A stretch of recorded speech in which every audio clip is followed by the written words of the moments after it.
I'm very happy to get to our today's session, which I'm very proud to have Professor Nimrod Aloni here, and it's really an honor because we are working together for more than 2 years about this idea of eco-humanist worldview.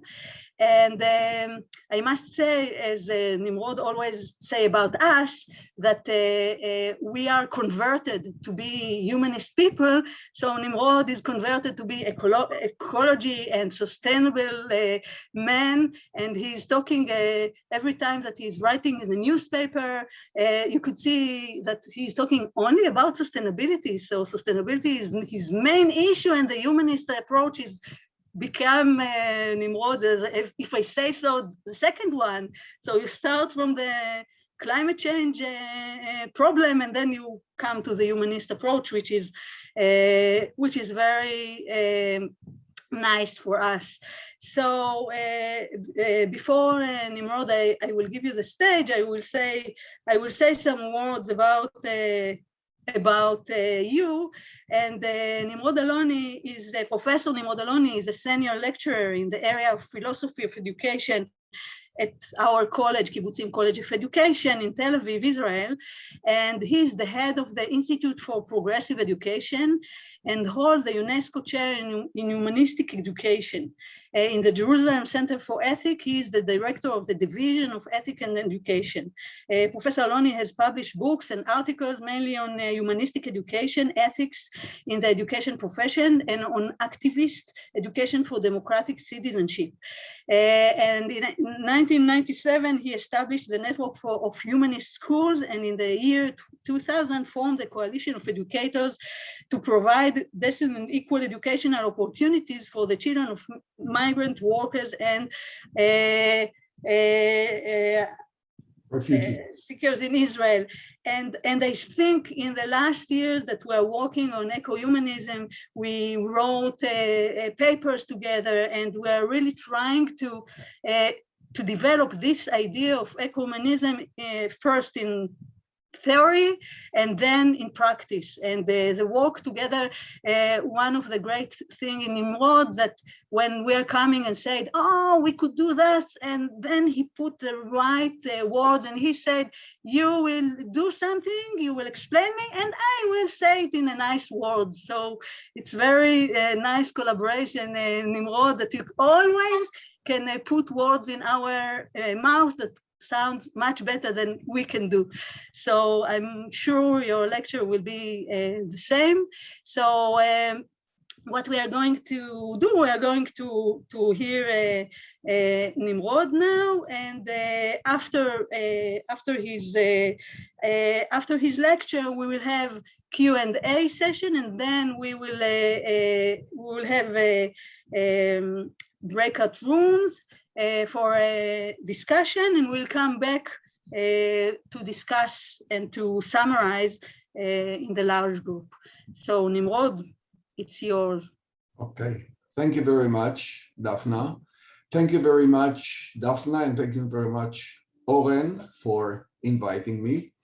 For me, it's a special pleasure and honor to be in this stage because I have two academic homes. One is Kibbutzim College of Education, and before that was Teachers College, Columbia University, where I studied, where I did my master's degree and I did my doctorate, and I used to come back to teach sessions, semesters, summers, and so thank you very much for inviting me, and good day to everybody. I say good day because for some of you it is good morning, and for some of you it's good afternoon. You are in different time zones. So, and I'm very short in time, so let me begin. But just the primary words, as Daphna said, I can teach you nothing about environmental education. Most of you are probably masters of your domains, and I come from philosophy of education, and I'm interested in a very Aristotelian or very classical question of how to allow humans to flourish, to be at their best as human beings. And since the environmental issues are now blocking these opportunities and become risks for human growth, this has now become one of my problem, and about this I will speak today. So let me share with you this. So the topic of my speech today is Ecohumanist Worldview for Sustaining the Flourishing of Humanity and Nature. Daphne, should I put it all screen, or it's okay like this? It's probably better maybe this way. Yeah, full screen is better, but it's okay. All right. That image. So here I took from one of the newspapers. I don't know where this house is from, but I spent the summer in the west coast of the USA, where wildfires were all over the place. And the year before it was in Australia, and the world is burning in many, many, many ways. And this is part of the reason why we, the group, interdisciplinary group at Kibbutzim College, have written this manifesto, Ecohumanism Now, so there will be a tomorrow, because it's an urgent mission on our side. And you can see the topic up here from John Dewey. In a moment, I'll speak about John Dewey, what the known demands of us. I believe that educators should be very, very attentive to the real life, to the lived reality, and not so much to the disciplines they have to teach. First and foremost, we are here, we are committed, exactly like physicians and psychologists and social workers, for the well-being of our students. This is the most important issue, and this is now threatened, and this is why it is an urgent mission related to what the known demands of us. So, in short, the youth of today are at risks. It is a generation that is threatened by manifold global threats: environmental, social, political, health, and cultural. As a counter movement to these trends and the global risks emerging from them, we are witnessing all over the world initiatives to form holistic and integrative programs to challenge these risks and to bring humanity to a more harmonic, peaceful, and sustainable ways of life. Before I introduce ecohumanism, you probably know that ecohumanism is not an idea only originated with us. It is also in Scotland, in the US. I heard about it. In the US, they're talking about eco-pedagogy. In other places, they speak about cultural and environmental conservations. There are different topics, different names, different titles to the same initiatives, bringing together the humanities and the environmental sciences, so there will be a tomorrow for the new generations. Ecohumanism is here introduced as a paradigm for holistic values education and teachers training. It is time for us to join forces beyond the cultural differences and find ways to promote the flourishing of both humankind and Mother Earth. I want to say something about my vantage point, about my perspective, the place from where I speak, my commitments. So my methodological vantage point, if I may say it so, is not analytical so much, it's not synthetic so much, it is normative and pragmatic, namely beginning with problems, predicaments, and challenges, the lived reality, seeking solutions that are expected to work well and lead to improvements and betterment in the relevant aspects at stake. And of course, all this is very related to Teachers College, Columbia University, where John Dewey was one of the professors establishing, constructing the philosophy of pragmatism in education. I'm also drawing on Nietzsche. My doctorate at Teachers College was on Nietzsche, who said that genuine philosophers serve not as industrious scholars, but rather as ethical and creative legislators. True philosophers should say, what is valuable now? What is important now? What is urgent now? And not only to write millions of papers that maybe 10 people read and understand about that or that or that or that scholar. This is much less essential. And of course, there is also Bertrand Russell, a person completely, of course, different than Nietzsche, because he's a rationalist, he's a logician. He also was a school principal. He asked us to deal reasonably and rationally with our predicament. He wrote 2 papers.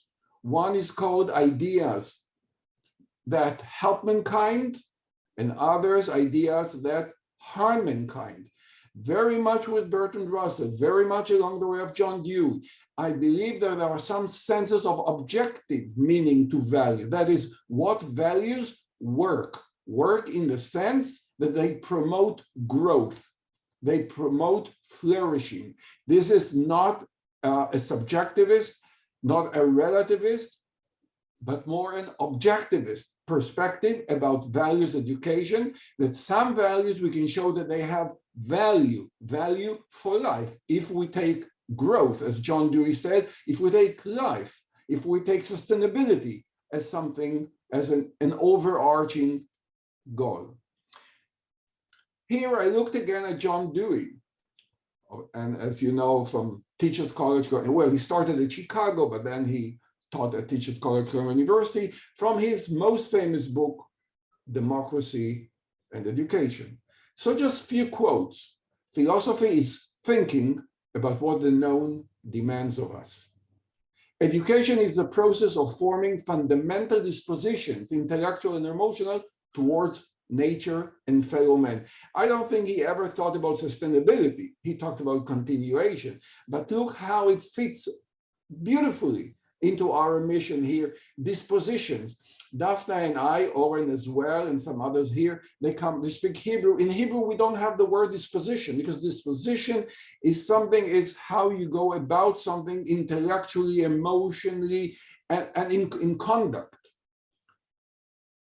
And some more. Since growth is a characteristic of life, education is all one with growing towards flourishing life of the natural environment, democratic polity, culture, and self-actualizing individual. And the last quote from Dewey, education is the reconstruction of experience that increases the ability to direct the course of subsequent experience. Well, if we have no future, there won't be any subsequent experience. We have to think now, and this is what we are talking about, of what systems, what ecosystems and what social systems we have to sustain, to encourage, to build in order that they would allow us to have flourishing futures. And Maxine Green, my teacher and mentor at Teachers College, one of the chapters in her book is titled Doing Philosophy and Building a World. We are not talking about just cognitive challenges. We are talking about changing the world. In many ways, it fits Marx, who said most philosophers until now only interpreted reality. The point is to change it for the better. What are the 5 risks that I and many, many others across the world are writing about? We don't have to agree about all of them, but I want to say what I hold as the 5 major risks for the well-being of the young nowadays. The first category, about which you know much more than I do, is the environmental risks. It's from wildfires, it's from global warming, it's from floods, it's from pollution, it's from many, many, many aspects of all over the world, desertification, and so on and so on. The second one is social risks, including the socio-economic gaps that is growing, the marginalization and impoverishment and displaced people. There are $180 billion for one person versus social justice. I mean, I just read yesterday about Elon Musk and what's the name of the other one, Bezos. Each one is having maybe $200 billion, and Ronaldo is going to get $150 million for 1 year. And there are millions. I saw now on the West Coast, thousands and thousands and thousands of people are homeless. They don't have the means to live in dignity. And it's growing, and it's growing, and it's growing. I don't care if some have more and some have less, as long as everybody, every grandfather and grandmother, young boy and girl, have the abilities to live in dignity. Political risks.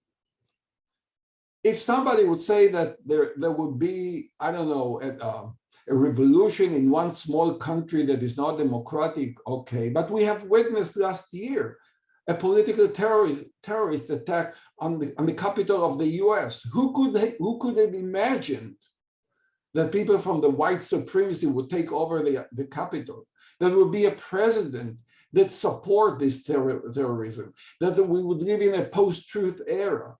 All these threaten us very much, and democracy is a gift that people fought for thousands of years to enjoy its blessing. And now more and more in the US, in Israel, in Turkey, in Philippines, in Hungary, in Poland, in Brazil, in more and more places, democracy is turned into populist regimes. And this endangers the freedom and growth and well-being of the young. Health risks. Again and again, physical and mental ills, the young generation, because of alienation from nature, because of social distancing, because of eating junk food, because of sitting so much with smartphone and so on and so on, and because of taking so much pills that ruin their mental and physical health. And there are cultural risks. Well, maybe not all of you would agree with me, but I believe that there is a difference between entertainment and culture. With entertainment, it's fun, it's okay. I said, okay, it's great, fantastic, I enjoyed it. Here I saw a picture, here I saw a picture there. I saw James Bond and I said, wow, it was fun. But some things you don't say it was just fun, it was meaningful. It was growth promoting. I take it as nourishing my soul. It's inspiring. Nowadays, you hardly speak with people who have even the vocabulary to deal with issues, what it means quality of life, what it means to grow with a human being, what it means to be an excellent human being in different languages, like the ethics of the fathers, like the Buddhists, like Confucius, like Spinoza, like many, many, many, many others. Okay. So just since I mentioned inspiration again, we are not beginners. We have resources in the West and the East about living life that is different, in living sustainable and naturalistic and harmonious visions of being in the world, an ethical stance. I could give you millions of examples. I chose here two or three, one from Confucius from the 6th century BC, and he stated, the humane individual is one who, desiring to sustain himself, sustains others, and desiring to develop oneself, develop others. Just think how different this is from what President Trump used to say, dividing all people in the world into losers and winners. Just think how different, what kind of ethical stance, and people live in this, am I a winner or a loser, winner or loser? And always trying to gain on the expense of others. And here we have a completely different approach of solidarity, of human solidarity, of caring. Daphna, I've never left humanism. I'm only extending it now to nature as well. And Spinoza, one of the greatest humanists ever lived, maybe one of the first person who spoke about democracy and open society. Spinoza in the 17th century argued that the good which every man who follows after virtue desires for himself, he will also desire for other men, let's say for other humans, okay? And how can we speak about ecohumanism without Mr. Jean-Jacques Rousseau, who in the 18th century introduced naturalistic education And he was, I mentioned Nietzsche before, and Nietzsche has a statement saying, my genius is in my nostrils. My genius is in my nostrils. This is the kind of genius. And Rousseau, in the 18th century, while being impressed with the Enlightenment, he saw how the bourgeois person is developed into a monster that is going to ruin both nature and humankind, because it's only money, power, honor, and so on, instead of being in tune with one's inner nature and external nature. And he wrote, man likes nothing, man wants nothing as nature made it. And he warns us about the dangers that we are to face, and we are facing nowadays. Finally, present-day psychologist from University of Washington State, the ecologist Peter Kahn, he wrote something like, if we continue, a paraphrase, if we continue to destroy the natural world, become docile servants of digital technology, and alienate ourselves from the natural environment and fellow humans, we are bound to be drained from humanity as we know it. We are already living in huge urban technological prisons. And if we don't wake up and change directions, our existence will be like biological meat, like cattle in the feedlot. Maybe the only difference, but maybe it's not a difference, that we probably in a few years will all have chips, electronic chips under our skins, so the people in the big tycoons of digital technology would be able to manipulate us, remote control, online, and so on and so on. So the remedy, as I see it, or the way for repairing the world as I see it, is to teach from the professional ethical point of view, to commit ourselves to a paradigm of ecohumanism now, so there will be a tomorrow, but it must be an activist approach, not a scholarly approach, an activist approach which is manifested both in words and deeds and social engagement and political acts. And here we must merge in with Paulo Freire and the ideas of critical pedagogy and the need to act in the real world, empowering moral and political agency for repairing the world. This is another word we don't have in Hebrew, agency. We have weird words for that, but we don't have a word for agency. Okay. An educational paradigm which seeks to cultivate sensitivities, sensibilities, capacities, and dispositions that will enable future generations to enjoy a quality of life.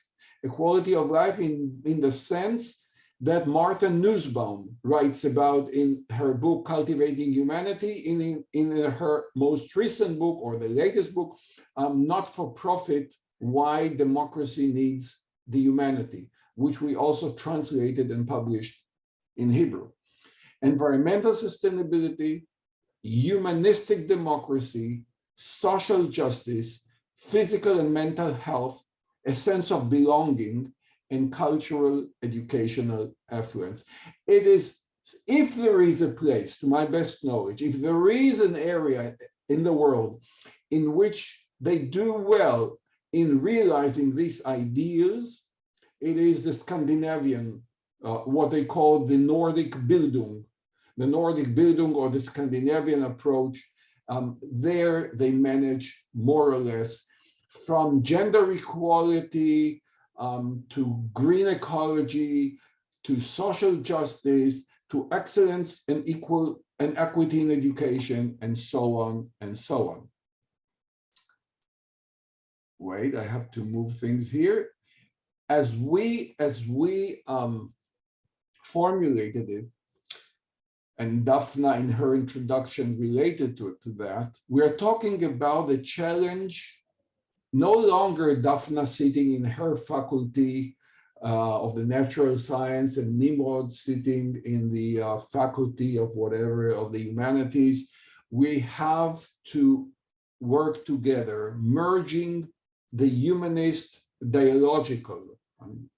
I don't have the time for that, but when I said dialogical, I'm also reading whether it's the I and thou of Buberian approach, or it's the Freirean notion of dialogue, or Nodding's notion of dialogue, but it's the one that holds human dignity and human well-being as the chief goal. The humanist dialogical interpersonal relations with the ecological consideration of nature, not as a commodity to own, but as a community to join. Not as a commodity to own, but as a community to join. So it's the same, when people ask me, how do I differentiate between good persons and bad persons, morally speaking? I'm always saying, look at them, how they treat people from which they do not need anything. And in the same sense, it's instead of the instrumental approach, look at the care or the interest in others for their whole being. It means seeking peace within us, with our fellow men. Peace in the original biblical sense, as one of our scholars, Avi Ravitsky, why can't I see here? Something here. Wait a second. I don't Nimrod, 2-3 minutes more? Yes. Okay. Blessedness and harmony in the manifold aspects of life, bodily and spiritually. It means learning to live with others, not at the expense of others. It means enabling others to reach their best in accord with their inner nature, but also in harmony with others in the natural world and in the social world. Finally, Daphna, yes, this is the last slide. Finally, it demands of us not to be bystanders. The previous book I edited, the title was Beyond Bystanders, not to be bystanders. As Henry Giroux, one of the students of Freire, one may say, spoke about seeking seriously to repair the lived reality, demanding of us. Again, I cannot let me move things for some reason. One second. Excuse me. I will share again. And I go here. Okay. As Henry Giroux put it, seeking seriously to repair the lived reality demands of us to insist on activist and transformative education in which pedagogy becomes more political and the political becomes more pedagogical. He wrote it in 2 books of his. So I'm so happy, Daphna and Owen and the rest of you, that I even spoke exactly the time that you gave to me. This is also part of the deal. Thank you very much. So I'm done for the time being. Thank you, Nimrod. Thank you so much. Every time I hear you, I think as if it's the first time. It's really amazing. So thank you. See you later. Yes. So if you have any questions, I saw in the chat that someone will be happy if you can share the name of the book of Martha.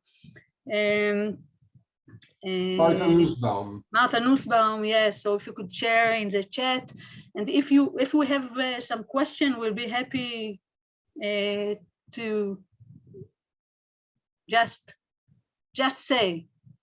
You don't need to raise your hand.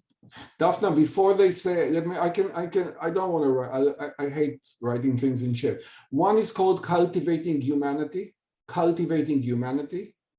The second one is called Not for Profit. But she also has one on quality of life. If you look for it in the internet, you would find everything. That's it. Okay, great. Thank you. Questions? Yes, Burcu. Yeah, it's Burcu. Burcu, sorry. Turkish, I know it's difficult. Thank you so much. It was very inspirational. I just needed the philosophical thinking.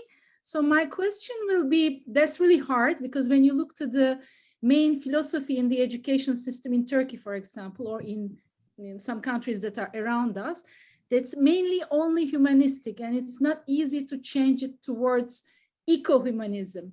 So I wonder if there are any exceptional examples that achieved this in the pedagogy or in the general aims of education within K-12 particularly. Thank you. You mean about humanism per se or eco-humanism? Eco-humanism. I mean, are there any good examples that are on the way or at least achieved to change their educational aims? Okay, let me just share with you, and Daphna said it before, I am new to the area. I'm relatively new. I'm attracted to that because of feeling of responsibility. Because I have two sons, I have a grandson, I have a son who lives in the West Coast, and I see weeks the sky are white. The skies are white because of wildfires. I mean, I'm new to the area, but in the 5 or 6 or 10 years that I've been dealing with it, with these notions and coming up with the notion of eco-humanism, I have learned a lot from especially from Finland. It's a country that in the last 12 years, we've been collaborating first on humanistic education, but most recently in few symposiums about eco-humanism, and they call it planetary and social education for sustainable, flourishing future, something like this. So they call it planetary, and there, to the best of my knowledge, most of the energy is green, you know, and they see it holistically. And it's also to be much more modest with consumption, unlike capitalist, you know, brute capitalism that is very dominant, maybe in Israel, in the US. They are modest. They are modest in terms of consuming, and they are very generous in terms of giving. Because there is a sense, I mentioned before the term Bildung, the Nordic, they call it the Nordic Bildung, as a conception of education and culture that is informed not only with great works of philosophy and arts, but also with responsibility for the community, for the shared good. You know, I mentioned Jean-Jacques Rousseau before, he spoke about the common good, okay? The general good. The general good, and now people speak about the shared good. And I think this is a kind of language that nowadays, where people are so narcissistic with their smartphones, only showing their external aspects of life, people are so narcissistic that they lack even the discourse, how to come together to create a shared world.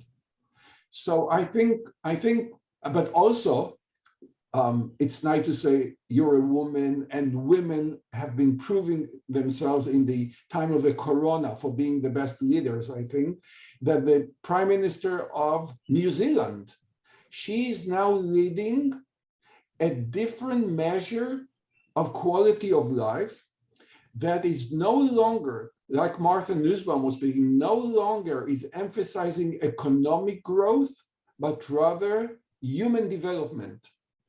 They have changed. Daphna asked Oren before, what are they going, according to what measures are they going to check the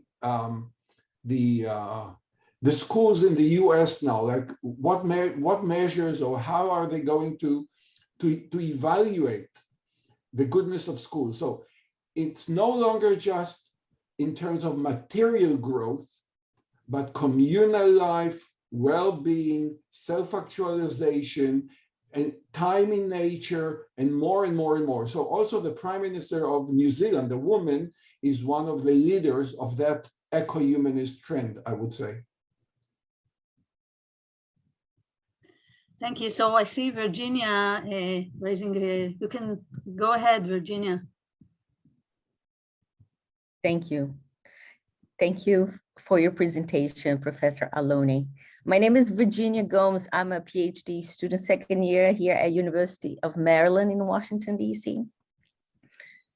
And I was very inspired when you talked about pragmatism, and really getting away from academia and go and teach environmental science.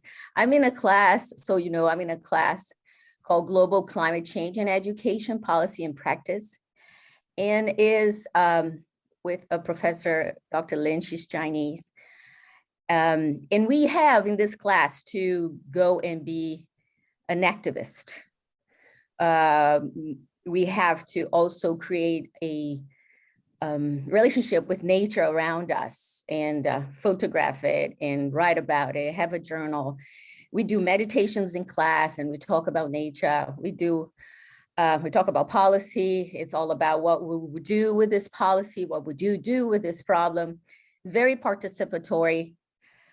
But when we have a problem here at our university, they're going to cut 28% of a patch of forest that we have to build graduate housing. And there is a lot of talk. There is a lot of conversation. But we don't see a lot of activism, like social movements towards it. I still see a lot of fear of people that towards this issue. Maybe I don't know if it is fear. I don't know if it's apathy. I don't know if it is they don't see it happening. It doesn't touch them. Even though the forest is going to be destroyed, they're still going to be breathing. But it is. My question is, this fear, I don't know if it is the capitalism that we have, if it is the hegemony that we have, but I feel here in my university that people are afraid. I say, oh, class, let's go and put around the trees. Let's put signs, say, please don't kill me. I help you breathe, or please don't kill me. I've been here for 100 years. No, I have a voice also, because nature still doesn't have a voice here in the United States. So they see a patch of green, they see a place to build. People go, they looked at me like, like I see they're not ready. People are afraid. So I wonder what keeps people from being more active in the classroom. Maybe it's a new issue. Maybe they have other things to think about, but nature still doesn't feel like it is part of us. It's still the other. Nature is still out there and not us. And that's what I think we have to change, is to make sure that we are one. Yeah. It is one. Without them, we can't exist. Without us, they can't exist. We have to take care of nature for us. So what keeps people from going forward in this fear? I do believe in you. I agree with you. We are good human beings. People should think of others. And I'm like that, but I don't see that in most people. Yeah. I wanted to say to you, Virginia, but also to others, and it's very comforting or very reassuring to hear from you that you also do meditation or mindfulness or all these good things, because we're doing the same. Because what we're talking about here is not just to hug trees or take plastic away or this or this. It's changing. It's an ethical stance. It's how to be human in the world. It's a different approach to life. And we have come about this exactly the same ideas when we gather. Sometimes Daphna is playing cembalo to us, Bach or classical music or other music. Sometimes we go to nature. Sometimes we go to see flowers or bees. Why? Because there are many avenues to raise consciousness of people to the topic of eco-humanism. Now, for people who are more, in order to sensitize people, for some, it works through attentiveness and experience. That is, you feel in nature, or you feel other people, you are empathetic, and you know, there is story I tell my students in order to be morally activist about the daughter of King Pharaoh. The daughter of King Pharaoh in the Bible. You say Pharaoh? Pharaoh, Owen, Pharaoh, you say? I think the name is Pharaoh in the Bible. When Moses was in the river, and the king, who held himself a Caesar, half god, whatever, he said that all Jewish boys should be drowned in the river, should be killed in the river, so not to have Hebrew boys. And then his daughter goes to the river, and she sees a little boy in a little, it's not a boat, I don't know how to call it, but never mind. A little boy, it was Moses, in the river, in the Nile River. And she said, and forgive me the language now, okay? She says, fuck you, father. I have empathy, I have feeling, I have compassion for the little boy, and I take the boy and I give it to his sister. Now, what does it mean? It means that we have intuitions, but social life and political life ruin, as Jean-Jacques Rousseau, they ruin our moral intuitions. So one way is to resensitize empathy, sensitivity, love of nature, and caring for this. So I have I care for these trees, I care for these rocks, I care. But for many others who have been brought up only to be instrumental, you have to bring more practical or pragmatic arguments. Look, it's burning. Look, desertification. Look, millions of families have lost their home. Look, there are so many refugees. Look, if so many get cancer. So many people die from air pollution by far more than from corona. So for some, we have to come up with all the arguments that we can and seek the more intellectual, emotional, political. To different people, there are different avenues. And we have to develop our repertoire, a very diverse repertoire of reaching and touching people. And it's slowly come by. I mean, Biden is talking about it better than his previous one. Slowly, too slowly, but that's what we have. That's what we can do. Great, thank you. This is a great point to go to the breakout rooms, and I just posted in the chat link to share docs, Google Docs, and we would like you to discuss, can you see my screen? Yeah, you should see my screen. 2 questions that Nimrod created for us for the breaking out rooms. So Nimrod, do you want to explain the questions? Because it's a long questions. Sometimes you say, here's the answer, what's the question? Okay. Yeah. No, I have come up with 2 questions which bother me, but I hope they are relevant to you and you would find them meaningful as well. The first is assuming that the worldview of ecohumanism is comprised of elements from humanist ethics, yes, how to be a good human being in the world. Ethics in the education profession, how we care best for the well-being of the young, and the ecological or the environmental responsibility for environmental sustainability. So there are actually 3 pillars here. One is general ethics, one is professional ethics, and one is environmental responsibility about all the things. It raises manifold questions of where, what, and how to bring them into the curriculum. what do we do with it? Like Virginia said, how do we speak to people about it? How do we make a difference in school? Should we bring it up in science classes, in citizenship education, in all of them, in the humanities? How do we make it work? How do we become some more practical in schools? Okay, this is one question. The other question deals with political issues. And in America, especially nowadays, but also in other countries with political correctness, people don't want to speak straightforward about their opinions.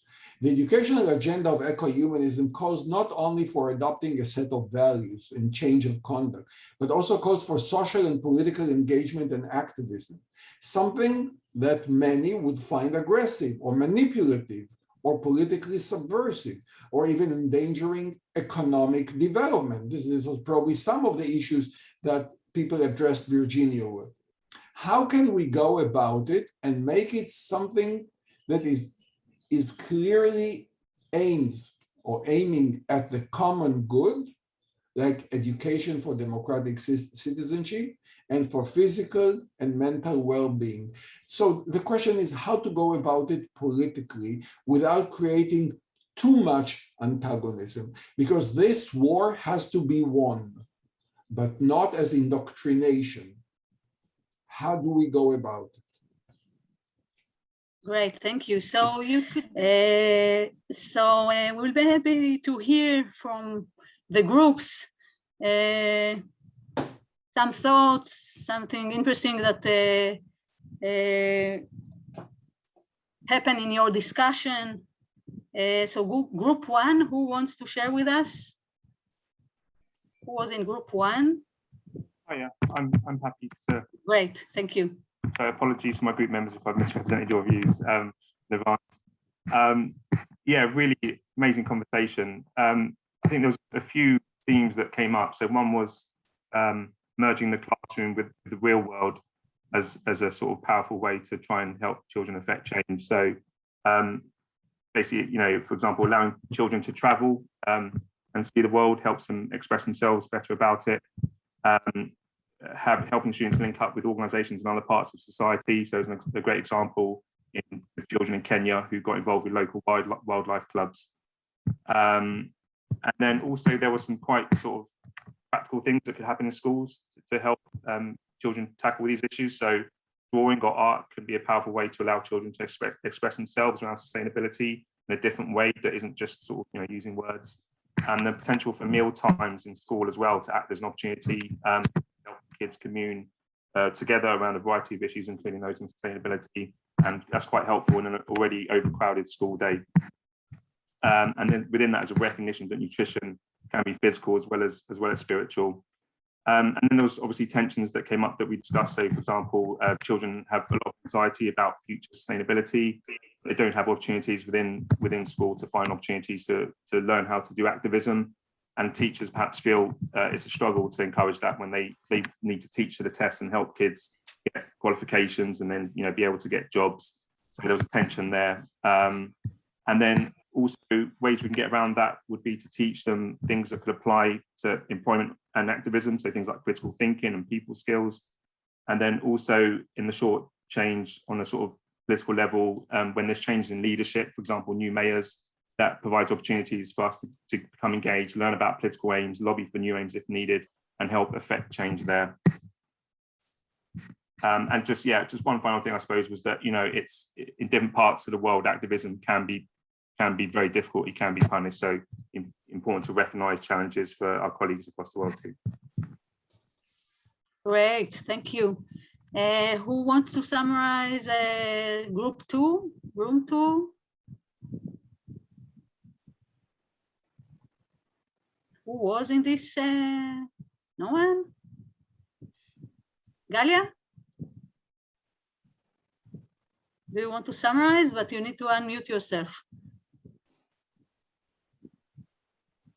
Well, I didn't really write down everything that was said, but I think we all agreed that it should be cross-curriculum, the subjects of ecohumanism and environmental issues. And it's not easy because we were saying, on the one hand, when everybody is supposed to do it across the curriculum, then nobody really takes responsibility. And how do you deal with that issue of who's responsible for it?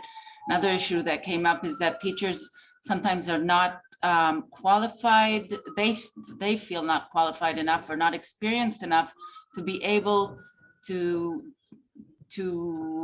teach these issues under their curriculum, and if they don't feel confident, they don't really do it. So one of the things is to really take the teachers' colleges and teachers' education and give them that experience. And how do you teach a math class outdoors, and how do you teach literature and bring these issues into it and work with the teachers in order to make that available to them. Another, about the second question, we were saying that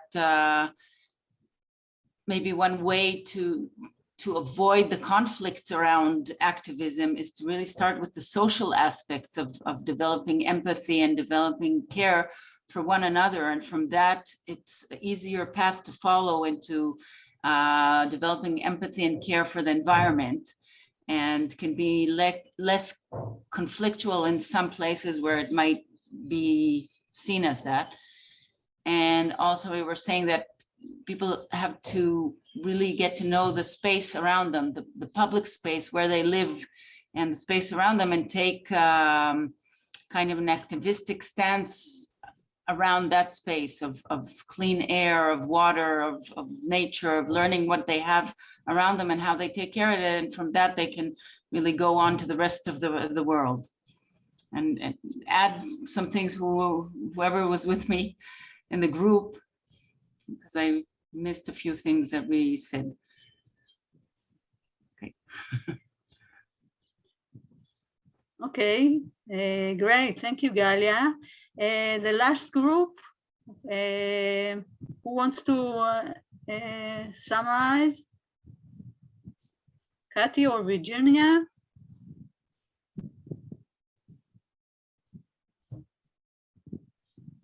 I can summarize. Great, thank you. I am going to refer to our notes just so I don't miss anything. But one big kind of theme that came up across people's comments was the need for thematic, holistic curriculum, which it sounds like came up in group 2 as well. And kind of adding to that, taking a much more of a systems approach to curriculum as opposed to a stratified kind of classification approach where each subject is taught in different 90-minute blocks and students are never, given that opportunity to make connections or to even see connections among the different subject areas that they're learning about. People really emphasized how urgent this is, particularly in the context of ecohumanism and survival, that,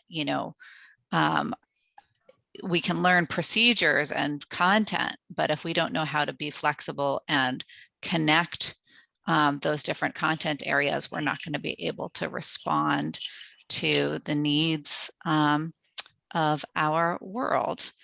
One thing that came up at the end is that some folks who are actually doing this work with teachers and with students noted that it is really challenging.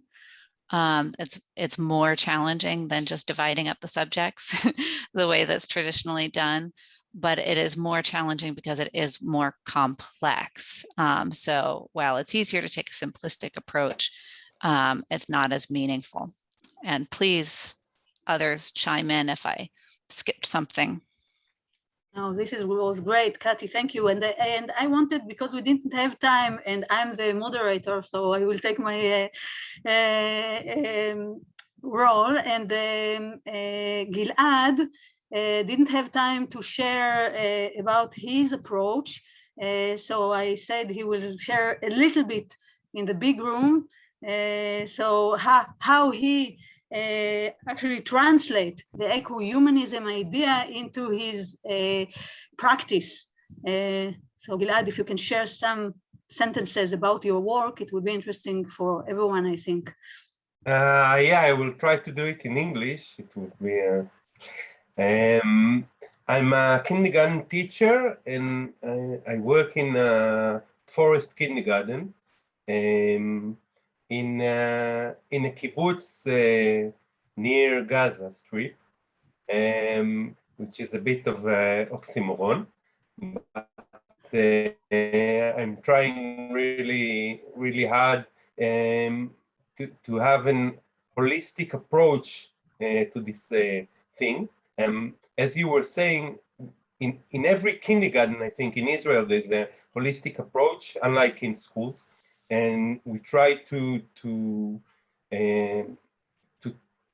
work on themes and not on every subject. I think being outside as not talk about the outside, but being outside is a thing that works on the kids like magic. It really quiets them down, I think, internally, not just from the outside. And I think this is it's the magic, the being in the nature. I have a lot of talks with Daphne about all the eco part in the eco-humanism.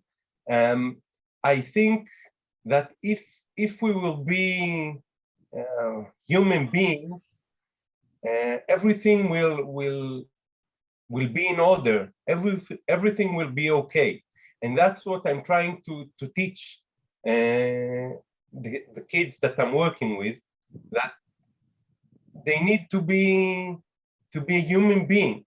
And if they will be a human being, they won't hurt a fly, they won't break a branch in the tree, they won't step on an ant because they can.